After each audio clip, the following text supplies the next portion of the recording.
President Bola Tinubu's electoral triumph in the February 25 polls has been upheld by the Presidential Election Petition Court. The court dismissed 3 petitions challenging his victory. One by former Vice President Atiku Abubakar of the People's Democratic Party, another by Labour Party's presidential candidate Peter Obi, and the third by the Allied People's Movement. These petitions were deemed to lack merit. However, both the Labour Party and the People's Democratic Party have expressed their intention to appeal the judgment. Abubakar of the People's Democratic Party and Peter Obi of the Labour Party, 2 men with a chance to pull an upset, had approached the Presidential Election Petition Court seeking to cancel the results of the election and have a rerun, citing a number of grounds. But in Judgment Day, there were the notable absentees in the courtroom, which had in attendance party chieftains including Vice President Kashim Shettima, who were present to witness proceedings. Substantial non-compliance with the Electoral Act, alleged corrupt practices, and overvoting certificate forgery allegations against Tinubu is forfeiture of $460,000 over alleged drug case and dual citizenship, the aspect of his not securing 25% of votes in the FCT, among other grounds that both men sought to nullify Tinubu's electoral victory. In its judgment, the court stated that Atiku and Obi failed to discharge the burden of proof by failing to state the specific polling units where electoral irregularities and overvoting, including multiple thumb printing, occurred. The court stated that the electoral body, INEC, isn't under any legal compulsion to collate results by electronic means, as such falls within its discretionary powers.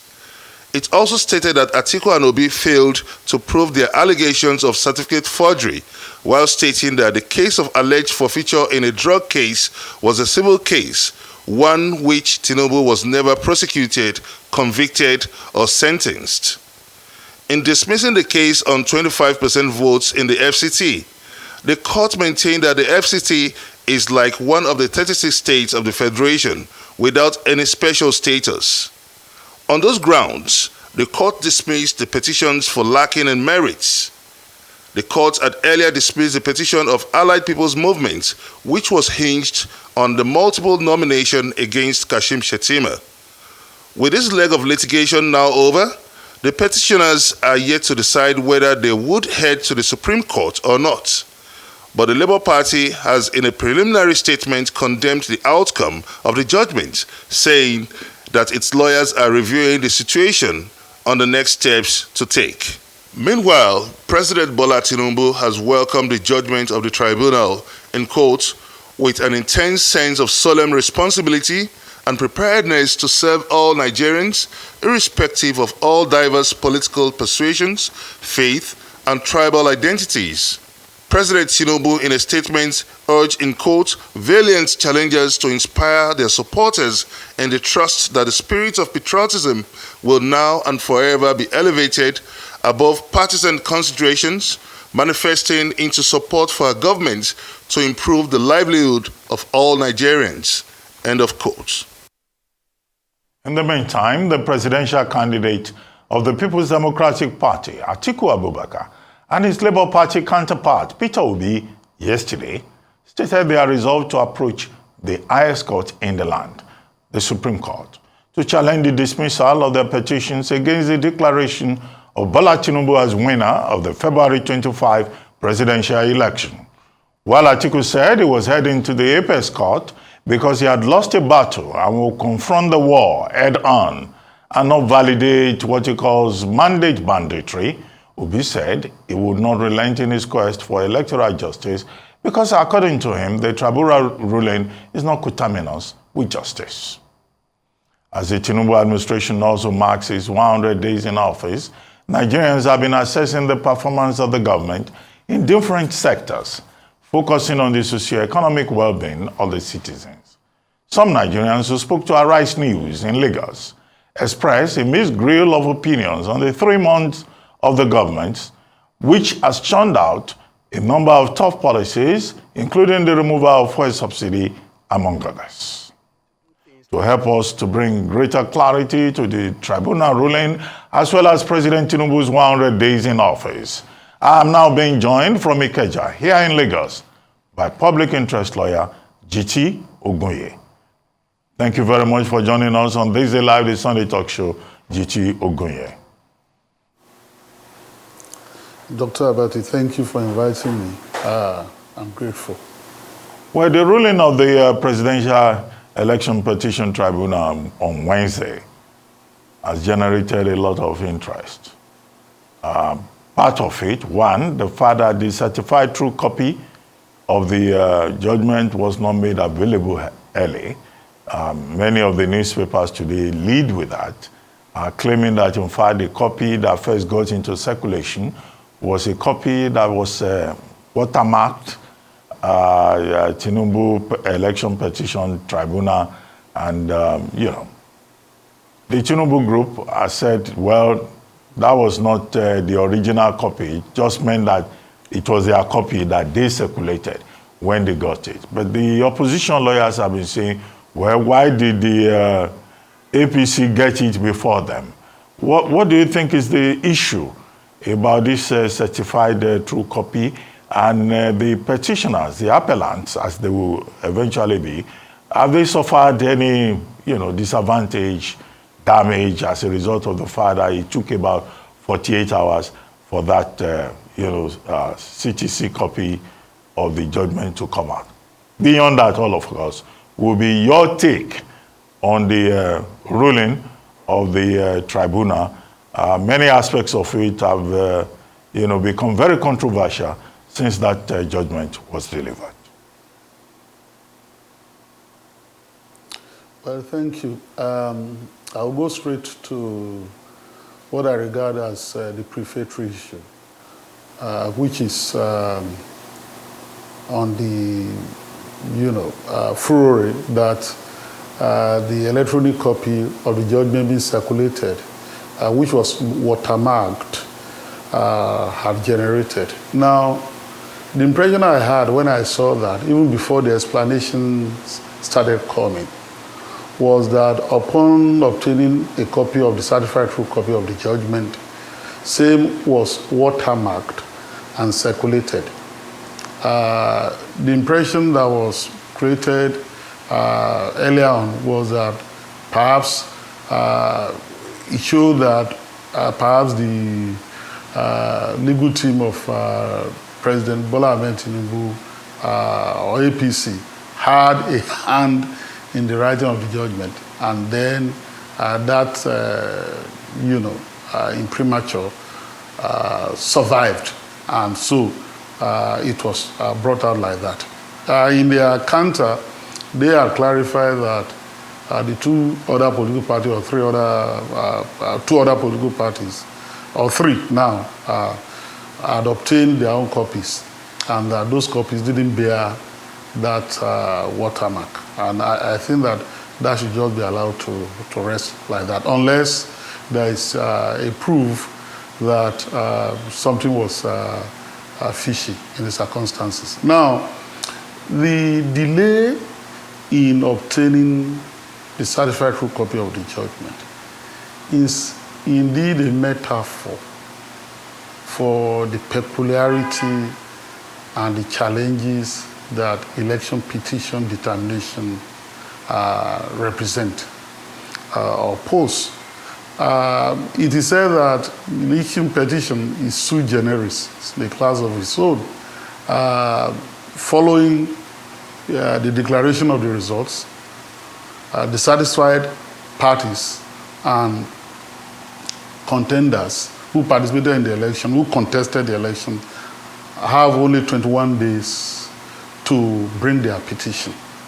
And in the ruling, which will go, or judgment, which we'll go into in a moment, there was a lot of harping on that. Indeed, it was on the basis of that a lot of the chunk of the case of the Labour Party, was struck out for being brought, for being filed outside the 21-day window. Now, if you have an almost 800-page judgment, even with the best of speed, it may not be possible immediately to have that judgment delivered. You recall that while that judgment was being rendered, the counsel to the PDP, Alhaji Atiku Abubakar, made a representation, indeed requested that that judgment be made available that night. And the presiding justice, Justice Samani, said, look, we are human beings. This may not be possible today, but tomorrow it will be possible. But it took longer than that. Well, the point I'm making is that as our electoral law is currently worded, the 21-day window, which brooks of no further insertion or amendment or whatever, is indeed not sufficient, in my view, for in a presidential contest to put all the documents and everything together. And you will see that in the determination of the petition, you see that some of the counsel tried to beat that by first filing the petition and then got the court to issue subpoena. And through that subpoena, they then sought to bring in a load of witnesses and documents, which couldn't be pled, not pleaded, pled in the petition. And of course, the tribunal rejected all that by saying that they sought to surreptitiously brought in those. In other words, we must understand that it's a tough call, and reading through the judgment, I saw that there was a lot that the counsel gave in trying to manage the best of a very tough situation. So it is therefore explicable that whereas the court had assured the parties that judgment would be immediately available, that judgment could not be made available at the earliest time the following morning, thereby eating to the 14-day period for them to file their appeal, and then the parties are now crying wolf. I think that the parties should understand that, and once they've gotten the judgment as of yesterday, post haste and with the best of speed, they should file whatever appeal they want to file with the grounds so that the matter can go forward. Okay, Jiti, I saw you trying to teach English on the side there, trying to make a distinction between pleaded and pled. But these are two expressions that are used interchangeably. Common origin dating to the 13th century yes. in English language. So, yes. when you use plead or you yes. use pled, both are structurally, linguistically, correct. But that's not my point. The other part of the question, yes, which is... I prefer the pled. Yes, so yeah, it's a matter of preference. But it's it's not as if one is wrong yes. or the other is right. In any case, not at all. Let me go back to the other leg of the question, which is, what's your take on the general flavor of the ruling? Some people say, well, it was unassailable, it was dated, comprehensive, very strong on points of law. Some people say, well, yes, it may be strong on points of law, but that justice has not been done. What do you think? First, I have read the judgment in most part, lengthy, and I read it in most part. And I could see that the judgment, which is my first reaction, is a product of a painstaking adjudicatory labor. The judgment is suffused with facts review, findings, rulings within the same judgment, many rulings on the objections and all that, and legal consideration and legal position. So the judgment is well researched and well written and well rendered. Second point is that fairly assessed, I think that the judgment is fair to the parties before the court. people look at the end result, which was the dismissal of the petitions, the consolidated petitions, for lacking in merit. And to the people, depending on which side of the debate they were, that's what mattered. But within the judgment, there were many rulings which favor, both sides. For example, the respondents to the petition uniformly objected to the petition, challenging its competence, the petition of Mr. Peter Obi and the Labour Party, on the ground that, one, that whereas he came third in the election, he was challenging the outcome of the election without reckoning that Alhaji Atiku Abubakar, who came second, must be joined as a necessary party, because there was no way he was going to get to the first without passing through the second. And they argued so strenuously on that. But the tribunal rejected that submission by saying that no, that parties to a petition are statutorily determined, and that's provided by Section 136 of the Electoral Act 2022. They must be those who participated in the election, their political parties that sponsored them, and INEC that conducted the election, and that therefore the petition was not incompetent just because Alhaji Atiku Abubakar was not made a party. So that ruling was against the respondents, the APC, and the president and the vice president. Now, the second example was when the respondents also argued that the Labour Party, didn't rightly sponsor Mr. Peter Obi for the alleged reason that he was not a member of the party as at 30th April 2022. That he only joined the party in May, and at that time the register of the party would have been lodged with INEC, and therefore he was not. And the tribunal also damned them that, look, that's not your business. More or less like saying that the issue of who is a member of a party is not justiciable in that sense. It cannot be brought before the court. It's an internal matter for that political party, and you couldn't go there. So those rulings were there, and so on and so forth. But on the substantive issues, I think that the tribunal did a fair job. And why am I saying so? Under Section 134 of the Electoral Act, there are three broad grounds for challenging an election petition. The first is that the respondent whose election is being challenged was not, at the time of conducting the election, qualified to contest.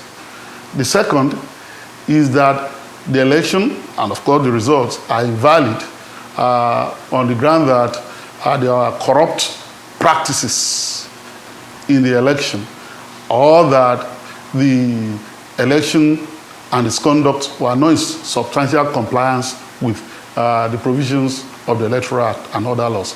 And the third is that by a majority of lawful votes cast in the election, the person who had been declared as the winner could not be so declared as the winner. He didn't win a majority of the lawful votes cast. So in the judgment, all the issues that were formulated by the parties and the issues that were distilled by the tribunal in adjudging the matter revolved around these three broad issues. All the sub-questions of, there was a conviction in the United States. No, it's not a conviction. It's civil forfeiture and all that. All this revolved around this issue. And in judging those matters, my view is that the tribunal rightly held that there was no conviction as contended. There was no sentence. It was a civil forfeiture. And that even if that occurred, the 10-year period will have lapsed, and the person will still be qualified to contest an election. On the issue of 25% of Abuja, the court also rightly, in my view, the tribunal adjudged the matter. And the judge spoke the minds of a lot of lawyers in this country, and a lot of lay people who are wondering what the argument really was about, because the argument was very popular in the public space, just as the tribunal was trying to also deal with it, which was that Abuja enjoyed a special status. To be a president of the Federal Republic of Nigeria in an election, you must score at least 25% of the vote in Abuja. And that's under Section 134(1) and 2. And in spite of the fact that Section 299 of the Constitution, the interpretation section, was there, which has said that for certain purposes, Abuja will be regarded as a state, a lot of people are still insisting that no, the person must win because he's going to be presiding at Abuja, he's going to be in Abuja, so he must have, that's the intent of the legislature. But the court rejected that and said that that's nonsensical. Indeed, Justice Bolale Yusuf came hard on not only the parties, but their counsel for orchestrating that argument. In his words, and I'm paraphrasing here, he said that, unfortunately, those who should know better, referring to senior lawyers, in the country, were the ones who were edging on this kind of thing and urging on the court to come and decide the issue of 25%. Now, on the issue of transmission of result, the court, the tribunal also did its best. And this is the issue here.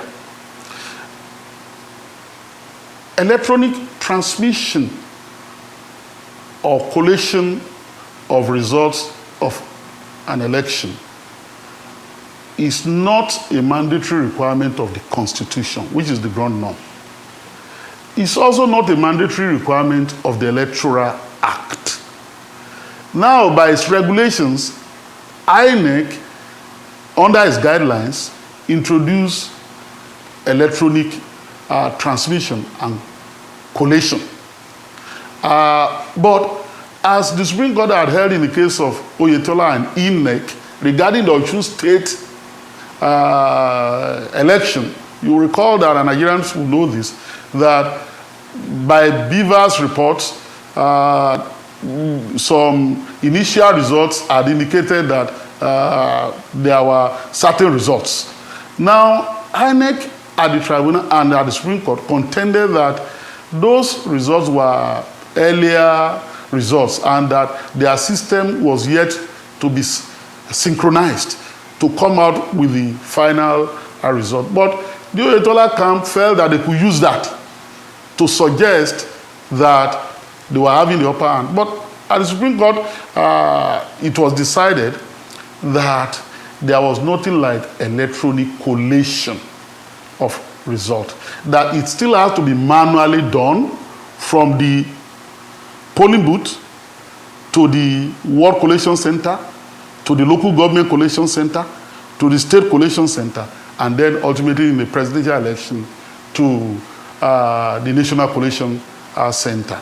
And that although the guidelines are provided that if the physical copy of Form EC8A or Form EC8B or C, is not available, you could have recourse to the one that is stored by Beavers for the purpose of doing the collation.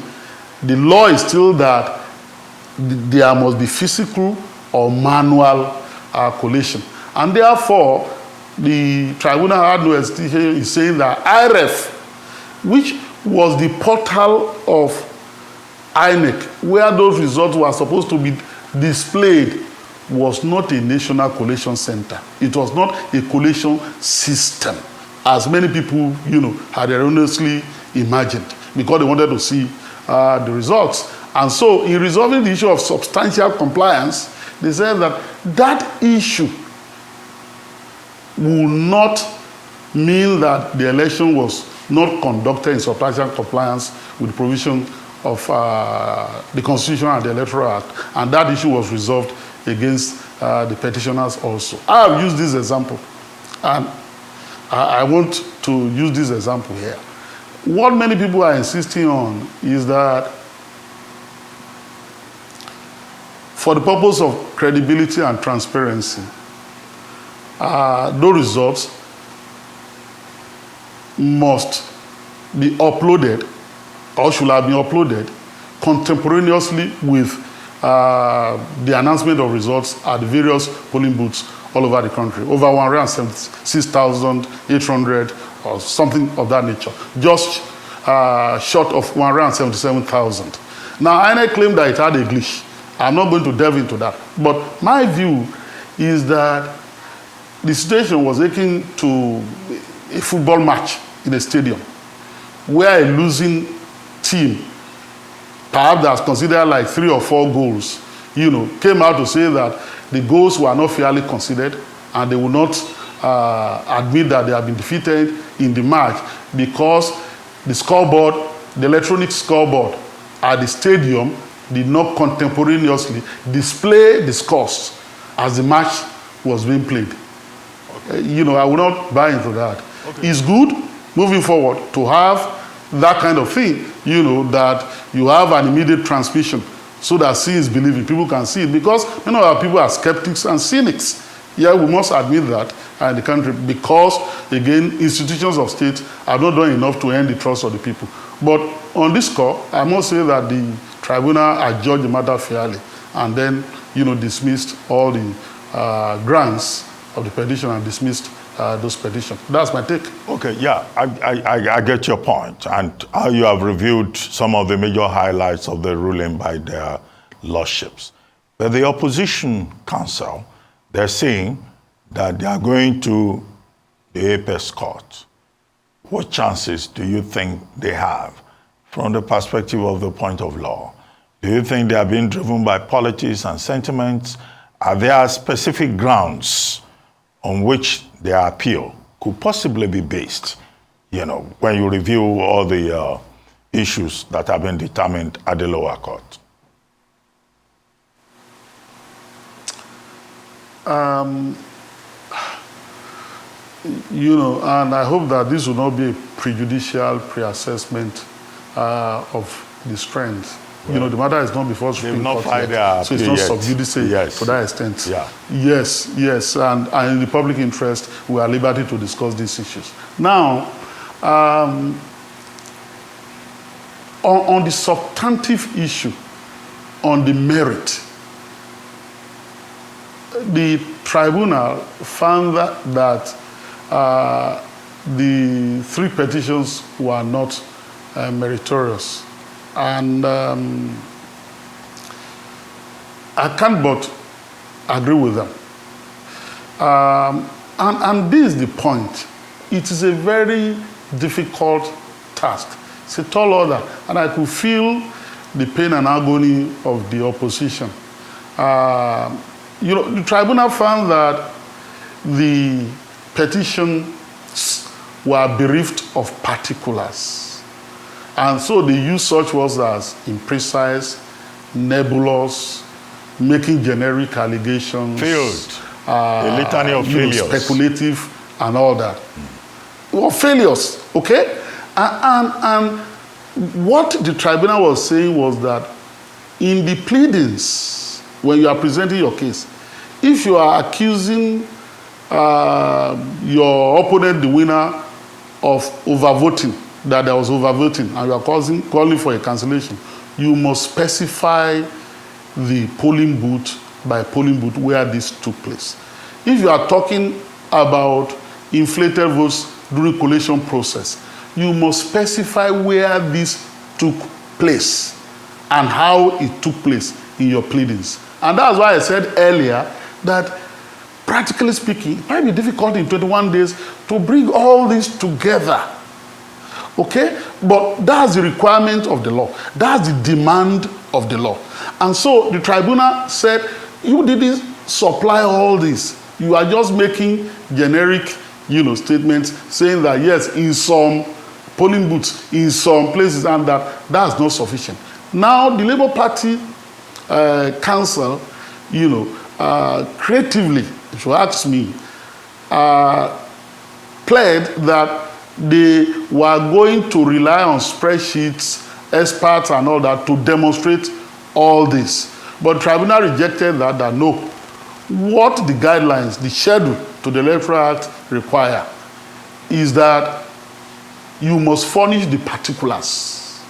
And that although when the respondents are filing their own pleading to respond to your petition, they can ask for further particulars. Further particulars must be distinguished from particulars. The fact that they are entitled to demand further particulars does not lift the burden on the petitioners to first of all furnish those particulars in the pleadings. And that having not furnished these particulars, the petitions are left bare without concreteness. And therefore, those petitions were only dismissed. Now, having looked at all those, the reasoning of their lordships, their judgments and all that, it's going to be a tall order for the petitioners to succeed were they to go to the Supreme Court. It's unfortunate, but that's what it is. The likelihood of success at the Supreme Court is not there from what I can see. And I'm just saying this with all sense of modesty and with my own little knowledge of the law in this area. Of course, the parties are petitioned, toughened, particularly the two of them, Labour Party, PDP, their petition toughened. And in the course of lodging petitions in their political careers, they've been saved by the courts many times. On the issue of mandate recovery for Peter Obi, and on the issue of tenure, elongation and all that, because he wanted an appropriate tenure. The Supreme Court have come to his aid, and the tribunal have come to his aid. For Atiku, the courts have come to his aid on many occasions, particularly in the relationship between him and Obasanjo, when he wanted to defrock him, as it were, wanted to remove the gap of the vice presidency from him. So the courts have helped them in the past, and so they may think that there's no inhibition in trying again this time around to take the matter up. And for the lawyers on both sides, they are also experts in election petition handling and determination. As a matter of fact, some of them on both sides, some of the cases which they have handled were used very creatively by the tribunal to pin them to certain arguments they are trying to run away from this time around, and the learned senior advocates of Nigeria. As in the example of Chris Uche SAN, which is lordship and Dr. Ikpeazu pointed out, yes. But quickly, and that brings me to a point, and I'm trying to wrap up in less than 5 minutes. The conduct of lawyers, because their lordships, they were practically berating, senior lawyers, making them look as if, they dropped the ball in terms of how, they handle the matters before them by the opposition lawyers. Do you think, senior lawyers dropped the ball, lack of due diligence in this particular regard, and in this particular case, probably did not set a good example for, junior lawyers in the profession? But beyond that, I would like you to comment also on 100 days of President Bola Ahmed Tinubu, economic policies, the body language, foreign policy exploits and all that. And what do you think? Now that he has been confirmed as a fit and proper person, duly elected, duly returned, the court said, by the Independent National Electoral Commission. Briefly, so that we can move on. Thank you for that question, Doctor. Yes. The sense I made of the deprecation by their lordships of the conduct of senior lawyers who handle the petition is not that the tribunal was only concerned about those who appear before them. And that's the issue. in the public space, as lawyers, when we're engaged in public intellection and public enlightenment, the duty on our shoulders is as huge as the duty we bear while we're in court. So we shouldn't just think that we can say anything in the public domain and thereby feed ignorance. What those judges were referring to weren't all that were in the petitions, in the pleadings. Justice Yusuf was reacting specifically to lawyers who were driving the 25% thing outside the court, even before the petitions were being held. Outside, senior lawyers.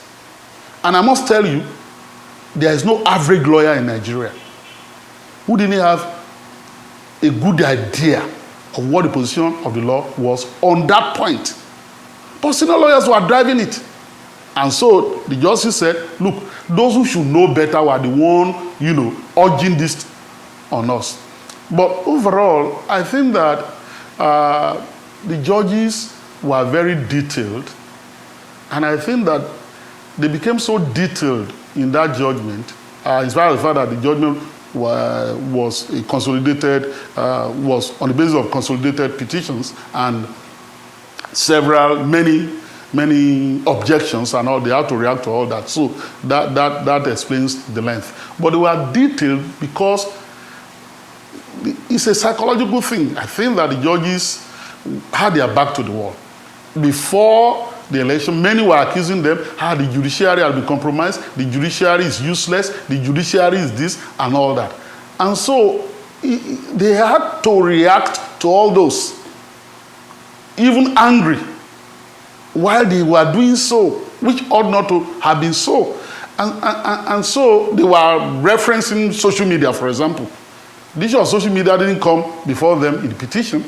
And so I think that many of our senior colleagues dropped the ball. They dropped the ball. And in dealing with the petition, I've explained that I can understand if you weren't going to furnish particulars because you are under pressure and because the task was so huge and you have 21 days and you then look for creative ways to bring in those things. I won't condemn you and I won't expect their lordships to condemn them in that regard.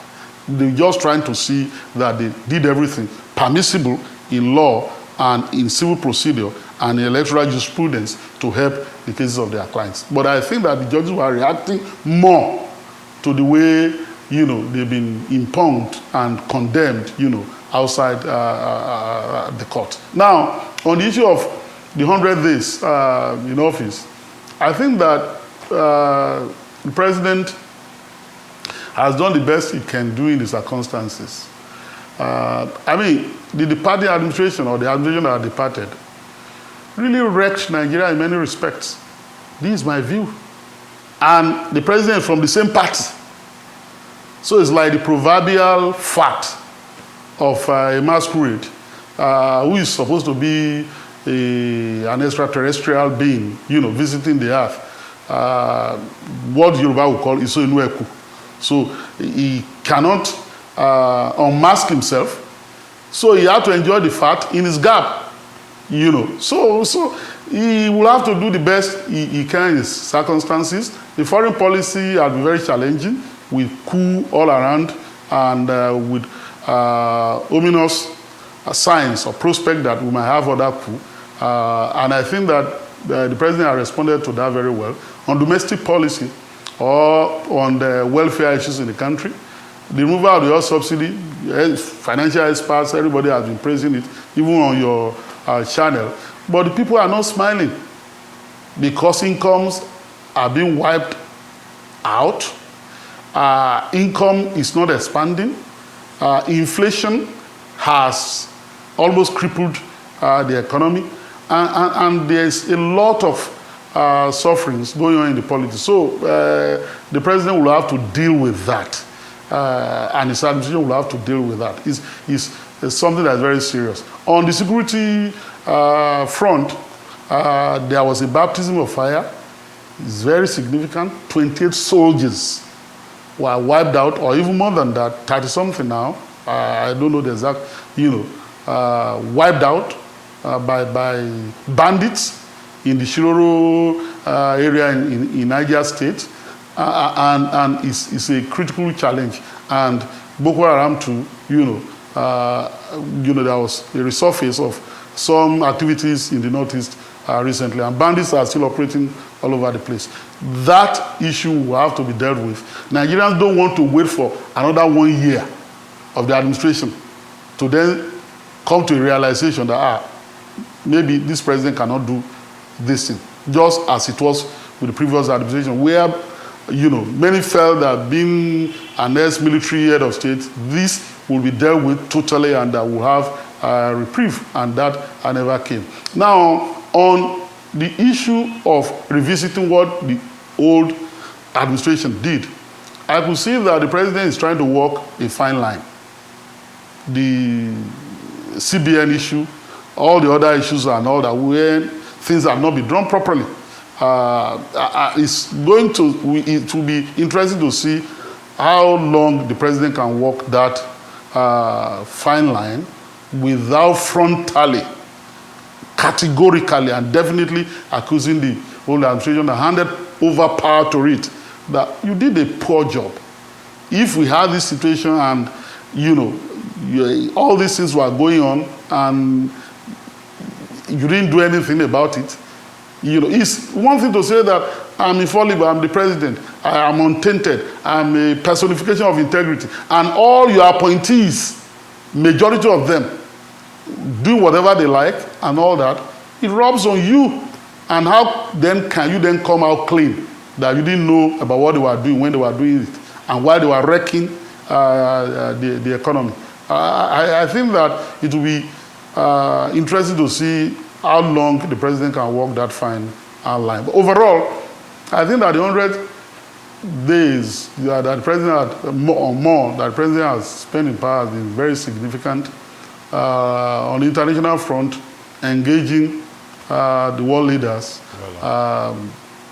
and talking about investments and all that have been very positive. But usually, whenever I watch Arise or any other television station, and people are talking about investment that are coming to Nigeria, I keep asking myself, okay, if investments are brought into Nigeria, and you have to guarantee that they can repatriate their capital and profit, what then happens? So we are just a market. Why can't we here produce and then go and storm their market? Fine point. Why can't we turn these foreign countries? Yeah, I get your point. Why, Thank you. Why we provide our raw materials rather than being a production center? Because productivity really is a major concern. Thank you very much, Jiti Ogunye, for joining us on This Live, this Sunday talk show, and for your insights. Thank you very much indeed.